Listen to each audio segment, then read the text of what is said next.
9 more days, William. 9 more days, and it'll be draft time. All this speculation, all this hype, questions. Should we? Would we? Could we?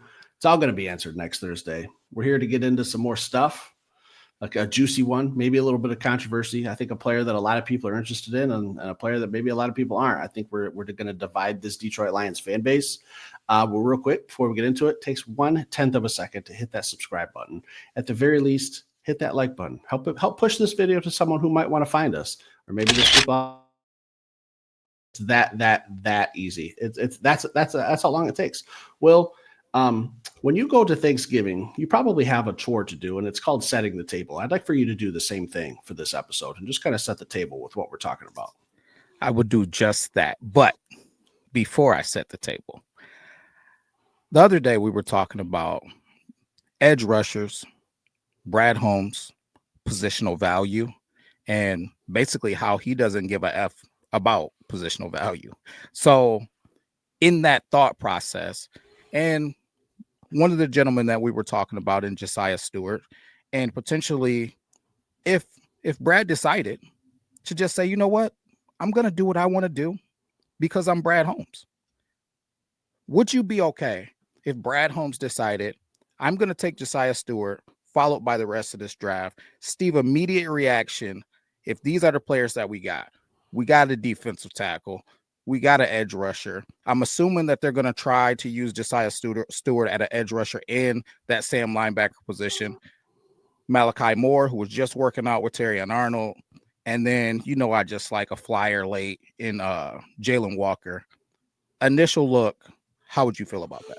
Ty Robinson kind of saves it because I want an edge. I want a defensive tackle. I'm high on Ty Robinson. People keep saying, you guys should talk about him. You guys should talk about him. I think we mention his name once a week. So for those of you guys who are saying that, tells me that you're not really watching the show because Ty Robinson, when he went to the combine, we did like an episode every other day about Ty Robinson. He's very, very intriguing to me at the right spot. So, I don't know. I'd have to see it again. And I know you got a little something in there, so I don't want to be going through, Will's top drawer and seeing what kind of toys he has in there. So I don't know. But I like Josiah. I like Isaac Tesla. Question marks about Quindarius Robinson. I don't know if I want to draft a special teamer in round 2.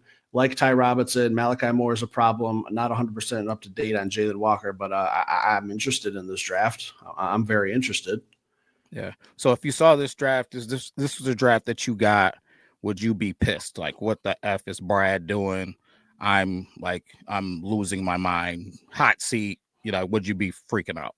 Not freaking out, but I don't know that I love Josiah Stewart in round 1. I'm with you that I know if that's Brad's guy, that's what's going to happen. But I think we could trade back and probably get him. There's some guys in round 1 that I would prefer, but I've told you, and I've tried to speak into Lions fans and tried to calm them down for every scenario that could happen. Whether or not they listen, I don't know. But Brad Holmes could do something like that. Like, it wouldn't shock me that would be the move.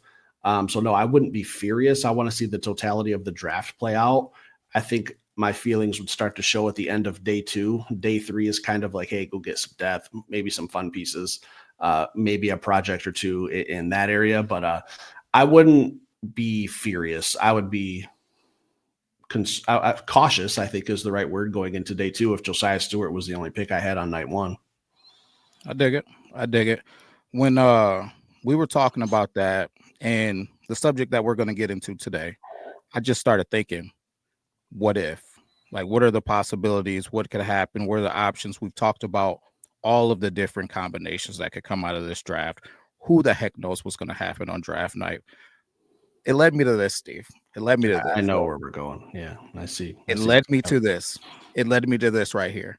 Would this be crazy? It's the same exact draft, but instead you took Jaylen Milroe at pick 28. The rest of the draft is the exact same. You just got Jaylen Milroe on top of that exact same draft. So now, leading into this, because and I'm going to be 100% transparent. I'm going to talk about some things that we talked about off air. I'm sorry for pulling the wool over your eyes, Steve. Nah, but you don't got to get ready if you stay ready. I like that. But I'm going to talk about some things that we did talk about off air a little bit. And I said it. We were talking about it yesterday. We talked about Todd McShay, and he said he's connected to the draft process and what it takes for people to get invited to the draft, what the expectations are. And the expectation is you get selected in the first round, and you're not one of those guys that's sitting there in the waiting room. It turns into this whole spectacle. All the cameras are on this kid. It's just not fair. It's not the right thing for the NFL to do. They're not looking to create that type of atmosphere.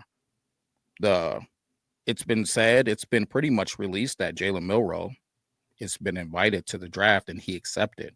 Why the heck would he be invited if he's not a first round guy? So Todd said that basically they touch base with these G's to get a feel for the guys that are going to be potential first rounders. And that's how they go about it. And they've even turned it into a more intimate situation. So it's not 30, 40 guys anymore. It's like, I think, what was it? 9, 10 guys last year. And it's gotten even smaller. So through that thought process, they had to make contact with some teams that have said that they're interested. I've heard that the Pittsburgh Steelers are very interested. They really like Jaylen. So that led me to that thought process. So put it in the comments. How did you feel before you saw that Jaylen Milroe was a part of that mock draft? And then once he was, do you think it's crazy? Me personally, I'm not looking to take Jaylen Milroe at pick 28, but I also believe there's a reason why we interviewed him. There's a reason why we brought him in. And then when I started to look at that, and if I said, man, all of the things that we're saying about this draft, it's deep. They got a lot of edges. They got a lot of defensive tackles. Is it crazy to take a flyer on a boom bust quarterback? How does overdosed, OD, as the kids say, teams happen? It's when they get these boomer bust players on their team that are already good. If it's a bust, the Detroit Lions are still going to be good if Jaylen Milroe's a bust. They're still going to be good. I'll tell you that right now. But if he's not a bust, oh my freaking goodness, would it be absolutely crazy? So initially, we're going to get into some other things, but just with that thought process, I know it was a lot to digest, Steve. How are you feeling? It's all right. I'm hungry. I digest quite fast when I'm hungry. 17 players going to the NFL draft in 2025. I looked it up while you were talking. So yeah, I mean, you're talking 32 picks, only 17 kids, a little bit, one more than half is going to be, walking across the stage in the first round. Well, I just don't know how I feel about Jaylen Milroe. I just don't, because I know we're going to talk about his speed.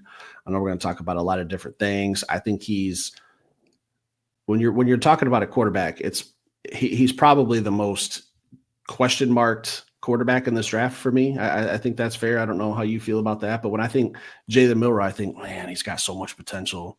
And you said boom or bust. Like, yeah, it's either he's going to be the next Michael Vick or he's going to be Anthony Richardson 2.0 / Jamarcus Russell. Like, is that worth the pick at pick 28 for the Detroit Lions? And that's where I say, no, it's not worth the risk. But Brad's doing his homework. He's checking his boxes. He's seeing what he's got to see. He's hearing what he's got to hear. And I respect that he's a prospect with so much potential that I respect that the Detroit Lions are doing their homework. So I had to do a little homework too. I've done a lot of studying the last couple of days, a lot of looking up some stuff. And here's the thing. If Brad Holmes were to do this, this is just my opinion. I think if you draft Jaylen Milroe at pick 28, or if Brad does something crazy and trades up for Jaylen Milroe, I don't know. I don't know how in love with him he is. I'm just throwing it out there. If you do something like that, I think you start a clock as a GM, because I think that could be a fireable offense if Jaylen Milroe is not your starting quarterback in 2 seasons. And we can talk about Jared Goff's contract, but you're not drafting him to sit for 3-4 years. Jared Goff is under contract for the next 3 for sure years, possibly 4 if they want to eat 14.6 in dead cap space in 2029. So are you going to sit Jaylen Milroe for 4 years? That's a fireable offense to me if you don't get him on the field. And then when he gets on the field, if he gets on the field, he's got to play really damn good football. He's got to play number 1 pick football. It's just I personally don't see Brad making a risky move like that. If he's not pulling the trigger on a Trey Hendrickson, a Max Crosby or something like that, I think that this would be way more risky for his job, if I'm being honest. That's just truly how I feel, Will. I don't know. I see all the potential. I see all the athleticism. But even as a player, I think I still have some question marks about Jaylen Milroe, some big question marks. I think everybody's got question marks. Otherwise, he'd be in the top half of the draft. Like he'd be a number 1 pick. It wouldn't even be a debate. I listened to the scouts talking, man, and they're all saying He's one of the most confusing picks in a long time, a lot of the scouts are saying. So I definitely respect that. I'm a little bit thrown off and confused by the correlation between Max Crosby and a pick like Jaylen Milroe, because I feel like the financial responsibility is something that falls into those guys, where Jaylen Milroe is going to be a guy. I mean, a lot of guys say, listen, take a flyer on a quarterback at some point in every single draft until one hits. So under that premise, I think about this. The more and more I look at the Detroit Lions and their defense, who is what we're trying to bolster, really, man, is what we're talking about, at least us and a lot of the fans. I can't say what Brad's doing, but when I started thinking about that, if Levi Onwuzurike can play defensive end, we're looking at Marcus Davenport, we're looking at Levi Onwuzurike, we're looking at guys on the interior like we're going to get Wingo back, we're going to get Aleem McNeil back, and then you got Roy Lopez that's there already. You got DJ Reader, you got Aiden Hutchinson just looking like he's might be the Aiden Hutchinson of old. He's healing even faster than even I thought that he would heal, man. So there's a lot of pieces still on this defensive line that we have that could be productive pieces. So it's like, do we have an opportunity to do something special here? I'm not saying that that's what we should do, but obviously he's taking a look at it, and I think that it makes sense.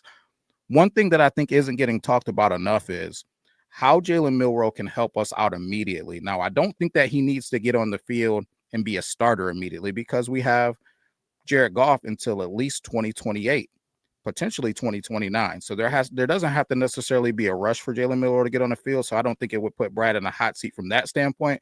Now, if he doesn't pan out and he doesn't get a quarterback in that buffer time, and they turn over these keys to Jaylen Milroe and he's trash, then maybe it's a little bit more hot, man. But I truly believe that the Detroit Lions are going to be a good football team just from getting healthy from the absolute just annihilation of our team through the injury process last year. So under that thought process, I don't think it's as risky as people are articulating. And here's why, Steve. When you bring Jaylen Milroe on this team, he instantly becomes, to me, the third best running back on the team. The third best running back on the team. Jahmyr Gibbs, David Montgomery, and then it would be Jaylen Milroe. I don't think there's any questions about it. Jaylen Milroe last season had, I believe, 20 rushing touchdowns, more rushing touchdowns than the guy who's projected to go the second running back off of the board in Hampton. So when I look at that, man, I think, goal line packages, I think short yardage. There's just so many different things that you can do with him running this football. It's just absolutely special. Now, a lot of these touchdowns came on designed QB runs, as you can see. Tim Tebow, this is this dude taking it 80 yards, 30 yards, 40 yards, 50 yards, making people miss. This is Georgia. This is LSU. These aren't just he's not playing North Dakota State or Eastern Michigan. He's playing the top college defenses that we have out there, and he's making guys look like they're standing still. This is a guy who is special, maybe one of the most special guys with the football in his hands in his whole entire draft. Those both Ohio State running backs, 4.4. Genty didn't run the 40-yard dash. Hampton is 4.4. We talk about how the 40-yard dash isn't necessarily the barometer of a guy's skill set, but this dude ran a 4.3, 4.37, faster than all the running backs that I've mentioned. And when you turn on the tape, he looks special with the football in his hands. So I think if you just add him to your team, and this is the last thing that I'll say on it, the difference when he gets the football in his hands and when we hand it to Jahmyr Gibbs, we hand it to David Montgomery, is he's got one extra blocker because he's the quarterback. So, I mean, I think that's a difference maker in itself. You got our swing tackle coming in, reporting eligible. And then you got maybe David Montgomery as a lead blocker instead, or maybe even we take Grant Stewart, man, we bring him over, who's been Malcolm Rodriguez. Maybe we bring him over and just let him just power drive into people, man, and just and do his thing and have fun with it, man. So under that thought process, does it interest you a little bit more of adding a piece to our offense that could be special immediately as a runner? Yes and no. Yes and no, William. I'm very stern. He's an interesting prospect. He's like, if you were to sit me down, if you were to ask me at the grocery store and I'm shopping for milk and eggs and you ran into me and said, hey, Steve, who's the most interesting prospect to you in this NFL draft? I wouldn't miss a beat when I say Jaylen Milroe. All his athleticism, like if we want to just talk pros and cons, His pros are his athleticism, his running ability, his size. I like that when he does run the football, he doesn't take unnecessary hits. He'll get out of bounds if he's on the sideline. Something I think Cam Newton should have done a lot more, and maybe he'd still be playing today. I love mobile quarterbacks, but I hate it when they try to deliver punishment. All right, do your job, pick up the first down, get out of bounds, save yourself for the next play. I like that he's a weapon in the red zone. I think he's got great arm strength. I don't question his throwing ability. I think he can make all the throws. He's got a cannon. Here's my cons: his decision making. All right. And sometimes when you have a guy like Ryan Williams and he's your first read and he's wide open, it's easy to look good. Yeah, it's real easy to look good when you got Ryan Williams as your wide receiver, who's probably going to be a top 5 pick in the draft when he's eligible. Do I see him really threading the needle and putting it in tight windows? Sometimes, not often. I've seen him hit some swing passes to his running backs that are really, really nice and pretty and sexy, and they look real good. But I have some questions about, like his rushing stats are phenomenal, like 20 rushing touchdowns, like you said. But his passing stats, 16 touchdowns, 11 interceptions. That's a huge question mark. Again, that goes to decision making. Like, what's his reads? Why is he throwing it to the other team? His average pass attempt, 8.9 yards. Like his rushing ability, 10 out of 10. His passing ability, I'll say like a 6 out of 10. And that'd probably be a little bit lower if he didn't have a guy like Ryan Williams. If I need a quarterback to make a pass, if I'm running a 2-minute drill and I can't afford to chew up clock by running the football, can he go out there and march me down 80, 85 yards for a touchdown with his arm? I don't know, Will. That's my questions. Yeah, I mean, those are great questions, man, and I got no argument for you, but I will say, and I think this is kind of I'm not going to say that it matters a whole bunch, but he was the highest rated quarterback throwing the ball downfield 40 yards or deeper. So throwing the deep ball, he was the highest rated quarterback in the draft so far. But at the end of the day, it's not about just getting out here and showing how much of a cannon arm you have. Otherwise, Josh Allen would probably be winning the Super Bowl every year, right? So the bottom line is you got to be able to be accurate with the football and you got to take care of the football. Now, do I think there's a path where he could be successful, similar to like a Jalen Hurts, who they said all these things about, inaccurate, doesn't know how to pass the football downfield, doesn't take care of the football, all these things were said? Yeah. Do I think he needs to go to a team where he doesn't have to get on the field immediately? I do. But this debate only matters if we draft him. So why are we talking about Jaylen Milroe when we're probably not going to draft him? Here's why. I think Jaylen Milroe is pivotal either way that it goes, right? Whether we're drafting him or whether somebody is trading up with us to get back into the draft and drafting him. I think that the first 3 quarterbacks that are going off the board are going to be Cam Ward, Shedeur Sanders, and it's probably going to be Jackson Dart. Then I think there's going to be somebody, if it's not the Pittsburgh Steelers, fishing for Mr. Jaylen Milroe. And how are they going to get him? Hopefully by trading with the Detroit Lions. I talked about a path yesterday with us stealing Darius Alexander and getting some extra picks. This is one of the things that I think about. The teams that I think about, I know that the Saints could be looking for a quarterback. The Giants, if they don't take one immediately, could be looking for a quarterback. The Seattle Seahawks were a team that I talked about being interested in the quarterback. What are the Giants going to do? I mean, there's teams out there. The Browns, what are the Browns going to do at their pick? So there's teams out there who could still be interested in getting a quarterback in the back half of this draft. We talk about this draft being absolutely loaded at the defensive tackle, edge rusher positions. I don't know that it'll be much difference between the guy that we select at pick 28 or we select that pick 33, 34, 35. So, Steve, do you see a path potentially where Jaylen Milroe is sought after by a team enough for them to trade up to pick 28 with the Detroit Lions to come up to grab him? I think he's interesting enough that someone should. Like the Lamar Jackson situation is always going to be out there, similar to Jaylen Milroe. So while you were talking, I was just looking up like who could trade back into the first round, because I'm just looking at who picks in the second round, and I don't see the Steelers having a second round pick. So where am I going to be picking if I give up pick 28 to the Steelers? I'm not sitting around for 2 rounds and waiting. So just me, I'm not spending my first day and a half of this NFL draft not making picks. Looking at a team like the who'd you mention? Steve, real quick before you get off of that subject, not to interrupt, I apologize, but at pick 21 are the Steelers, right? It could be a switch situation. They could look to trade back and say, listen, Jaylen Milroe ain't going nowhere, and that's who we want to grab, but we don't have a second round pick. Maybe we can get an extra pick, and a team wants to trade up to pick 21. Maybe Brad Holmes has a guy that he doesn't think is going to be there at 28. He doesn't want to play any games, so maybe he trades up. I'm just saying, like, there's different possibilities either way that it goes too. So the Pittsburgh Steelers would want to move back from 28 and we would move up to 21. We would have to give them something extra. So I don't know. That's a different scenario. Like, do I land a guy like Shamar Stewart? Do I get a Michael Williams? Like, that's more interesting, but my bad if I misunderstood you. I thought we were talking trade back scenarios, like trading back into the first round. So I was assuming the Steelers made their 21st pick and then wanted to come back into 28. So yeah, if we're flip flopping and they're kind of pushing the issue, maybe that drives the price down of what I have to move up those 7 spots. Shamar Stewart sitting there, Michael Williams, Nick Scorton, maybe the good Lord above loves us, Will, and maybe Mason Graham sitting there. I'm just kidding. Right. I know that. Yeah, I know that ain't gonna happen. But what would I have to give up to move there? Like, do I have to give up a 4th because the Pittsburgh Steelers want this to happen? I'd be okay with that. If I can go out and get my defensive guy and they get their quarterback, that's fine.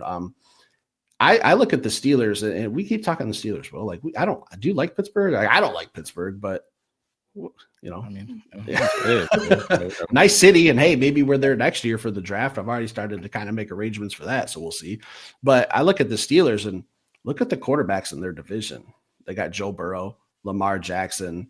I don't know who's the quarterback in Cleveland, but they got 2 of the best quarterbacks in the NFL in their division in the AFC, other than Josh Allen and Patrick Mahomes. The next 2 are probably Joe Burrow and Lamar Jackson. So are they trying to keep up with the Joneses? And maybe the Jaylen Milroe intrigues them, and they're like, hey, we're right there quarterback wise with every team in our division other than Cleveland. So it makes sense for them. It makes sense for us. I would be for it. I just don't want the Lions to personally draft Jaylen Milroe. I just have too many questions. If the Steelers are interested, we can do business. You guys can have your 21st pick and then move back into 28 or whatever you want to do. If you want to just flip flop, that's good with me too. But I just don't have interest in Jaylen Milroe. Very intriguing prospect. He's very interesting. I think boom or bust, like you said. I'm just not willing for Brad Holmes to take that gamble with where we are. If I compare us to the Steelers, I think that there's expectations for the Detroit Lions in 2025, 2026. What's the expectation for the Steelers to just keep their playoff streak alive? Like, I want Super Bowls. I don't want playoffs. I want to get to that. I want that trophy. Yeah, no, I dig it, man. And just to clarify too, I was just highlighting that it's kind of what we've been talking about. It could be both ways or both sides of the coin. It could be Brad saying, listen, hey, it's pick 21. Shamar Stewart, and it's crazy. You took the words right out of my mouth because that's exactly who I was thinking about. Hey, Shamar Stewart's still on the board. Hey, Pittsburgh. What's up? Hey, what y'all trying to do, man? Y'all want to get a little bit more draft equity, man? You guys want to get a little bit more skin in the game? I got some options for you. So, or like I said, it could be us turning it back in this draft. But I think either way that it goes, it's similar to what we said last year. These quarterbacks are going to be pivotal for the Detroit Lions. Hey, if we get 4 quarterbacks that go in the first round, better for us. It means it's more quality players for us to be able to choose from when it's our turn to pick. So I'm excited for it either way. I think that Jaylen Milroe is an intriguing prospect either way. I think it would be shocking if Brad did the craziness that I started off this podcast with, but it would make sense. And it started off to where I could see it making sense for me when I really thought about, man, could we win football games by just being healthy? All right. That could we, if just get the draft out of the way. If we win in the next season and we just win in a healthy football team that didn't add players, would I expect us to be able to win football games? I would. So everything else is icing on the cake, man, as far as this draft goes. So I don't know, man. It's just got me on the edge of my seat. It's got my wheels turning. We got 9 days, Steve. Yeah. I can't wait. 9 days. Real quick before we wrap it up, I do want to hear your pros and cons on Jaylen Milroe. Jaylen Milroe, man, just a freak athlete. I think that the pro for him is his work ethic. That's the first thing off of the board. You hear all of the players coaches, they talk about he's the first guy into the building. He's the last guy to leave. This is a guy who wants it bad. He comes from a military family where his parents were super strict. They grounded him in a foundation of faith and hard work. So I think if anybody can do it, it would be a kid like that who is willing to put in the time and the effort to be able to be successful. He's also a self-aware kid. So by self-aware, I mean this. I've listened to multiple interviews when he's talked about, listen, wherever I go, I'm going to be a student of the game. I'm going to lean on the veterans that are already there to try to learn whatever scheme that I need to learn. So I like that aspect of him too. But the downfall is starting with his accuracy. Right? And I'm a strong believer. If you play the quarterback position and you want to do it at a high level, I talk about it all the time. Get to the back of that drop, get the ball out on time, throw it where the defender can't get it. That's the start of this thing. Mobile or not mobile. And that's why I love Jayden Daniels so much, because he's super athletic, he's super poised, but he gets the ball out on time and he throws it where the other team can't get it. If you do that, you're going to have some success. You talked about Jaylen Milroe's interceptions. I completely agree with you. You got to keep a hold. You got to keep a hold of the football. You can't turn the ball over. All your athleticism doesn't matter if you're giving the ball to the other team. I care if you ran for 3 touchdowns. If you gave 3 touchdowns to the other team, we lose. So, but the thing that excites me about it is having Jared Goff until 2028, 2029. Right now, the kid's 21 years old. He'll be 22 by the time the season starts. He's only a baby. Hendon Hooker is 47 years old.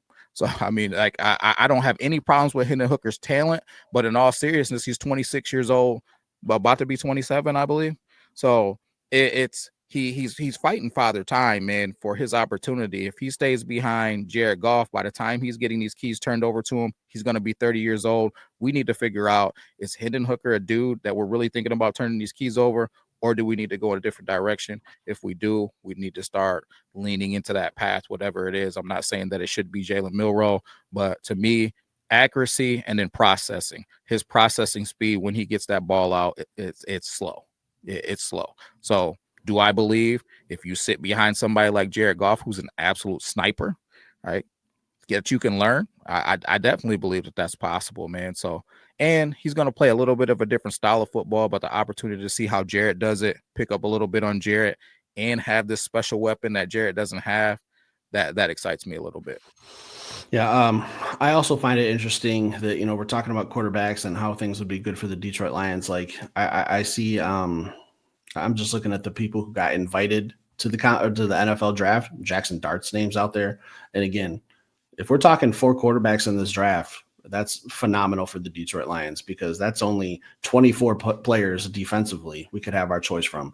You want to start getting into some offensive linemen, some running backs. There's 2 running backs, wide receivers, some defensive backs, and we start pushing those front 7 guys closer and closer to the Detroit Lions.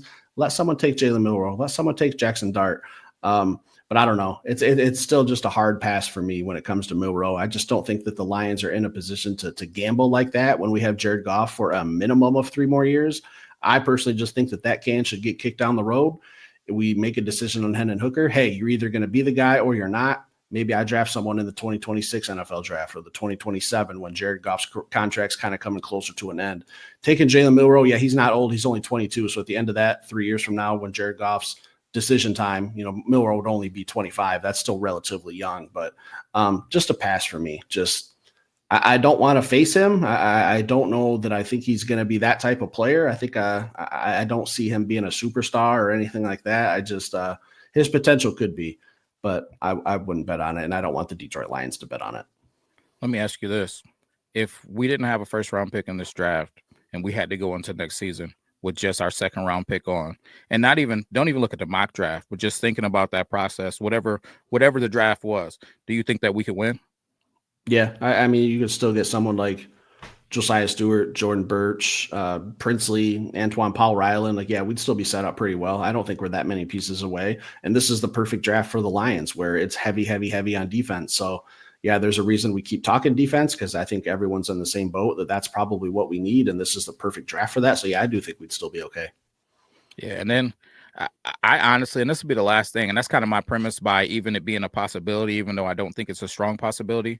I don't think that Brad believes as far away from being successful on defense as everyone else in the world does potentially.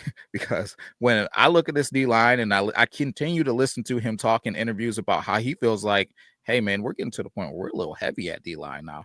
Would I like to add some premier pass rushers? Yeah, but I get the feeling that if he doesn't feel like the person that he's adding is a premier pass rusher, he's may do something that we think is going to be shocking. Even if it's not, it could be a receiver, it could be, it could be offensive lineman, it could be, even though that wouldn't be shocking, but it might not be that edge rusher that people are pounding the table for. So guys, get prepared. Brad could do literally anything. How high do you think he's trading up? Well, you've already shown your cards. What would be like the craziest number if we go for pick 28 and you're sitting in Jamaica with a nice cocktail in your hand by the pool, working on that tin and that baby face? And what would absolutely surprise you if another team was on the clock and it comes across the bottom that the Detroit Lions are now on the clock? What number pick would it be that would shock you? Anything beyond pick 18. Before pick 18, you mean? Like yeah, before anything, anything higher than pick 18, I would be like, Brad, you're a monster. Yeah, if he didn't give away anything crazy, because to me, I still think we absolutely fleeced the Minnesota Vikings by giving them a couple second rounders and trading up to go get JMO. So it's if he does something like that, my mind would be absolutely blown, man. But we shall see, I guess. My number was 16, just because that's the front half of the draft. If you cut it in half, if Brad Holmes traded into the first half of this draft, 16 or earlier, what are we going to be talking? Are we going to be talking a potential like Shamar Stewart, Mason Graham? Like, I don't know, Will. There's a lot of names out there. I don't want to spill too much sauce. We've already given too much, some little off-topic stuff that we weren't prepared for. But anything else tonight? No, man, excited. Let us know how you're feeling. You like Jaylen Milroe? How do you feel about that?